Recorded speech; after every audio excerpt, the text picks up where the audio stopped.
સુરતની મ્યુનિસિપલ શાળામાં ચિકન પાર્ટીનો વિડીયો સોશિયલ મીડિયામાં વાયરલ થતાં વિવાદ ઉછળ્યો છે. ગાડોદરા વિસ્તારમાં આવેલી શાળા નંબર 342 અને 352 એટલે કે પંડિત દીનદયાળ પ્રાઇમરી સ્કૂલમાં વિદ્યાર્થીઓ અને સ્ટાફ માટે ગેટ ટુગેધર દરમિયાન શાળા પરિસરમાં જ માંસાહારનું આયોજન કરાયું હતું. સરકારી શાળા અને સરસ્વતીના ધામ ગણાતા આ પવિત્ર સ્થળે આવી પાર્ટી રાખવી યોગ્ય છે કે નહીં એ મુદ્દે લોકોમાં તીવ્ર રોષ ફેલાયો છે. અનેક લોકોએ શાળાની શૈક્ષણિક ગરિમા ભંગ થયાનો આક્ષેપ કર્યો છે. હાલમાં વાયરલ થયેલા વિડીયોના આધારે તંત્ર દ્વારા તપાસ શરૂ કરવામાં આવી છે અને જવાબદાર વિરુદ્ધ કાર્યવાહી કરવાની લોક માંગણી ઉઠી છે. પ્રાથમિક શિક્ષણ સમિતિની શાળા નંબર 342 પંડિત દીનદયાળ ઉપાધ્યાય શાળા, જે અંગ્રેજી માધ્યમની શાળા છે, ગોડાદરા વિસ્તારમાં ચાલે છે, લિંબાયત ઝોનમાં આવે છે. એ શાળામાં આજે આચાર્ય દ્વારા એક નોનવેજ પાર્ટીનું આયોજન કરવામાં આવ્યું. શાળા એ વિદ્યા મંદિર છે, ત્યાં આવી રીતે નોનવેજની પાર્ટી જાહેરમાં કરવી એ યોગ્ય નથી. અને આજે રવિવારનો દિવસ છે. કોની મંજૂરી લીધી?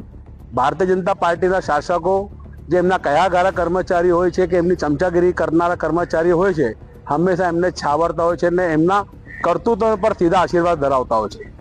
અહીંના જે આચાર્ય છે એવી લોકચર્ચા ચાલે છે કે પણ ભારતીય જનતા પાર્ટીના ખૂબ કયાગારા છે.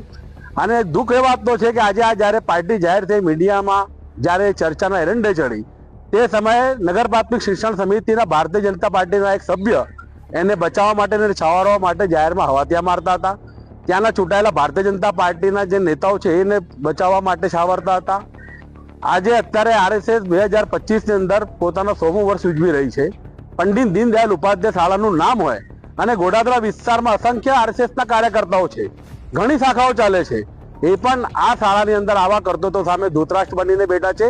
એક શબ્દ ઉચ્ચારતા નથી. એટલે એમની બોલવાની નીતિ અને કરવાની નીતિ એ પણ ખુલ્લી પડી ગઈ છે. આવા કર્મચારીની સામે નગર પ્રાથમિક શિક્ષણ સમિતિએ તાત્કાલિક અસરથી કડક અને દાખલારૂપ કાર્યવાહી કરી. સુરતથી સુનિલ ગાંજાવાલા સાથે અભિપ્રાય ન્યૂઝ વડોદરા. વધુ સમાચાર જોવા માટે અમારી YouTube ચેનલને સબસ્ક્રાઇબ કરો અને જોડાયેલા રહો ફેસબુક, ઇન્સ્ટાગ્રામ અને ટ્વિટર પર.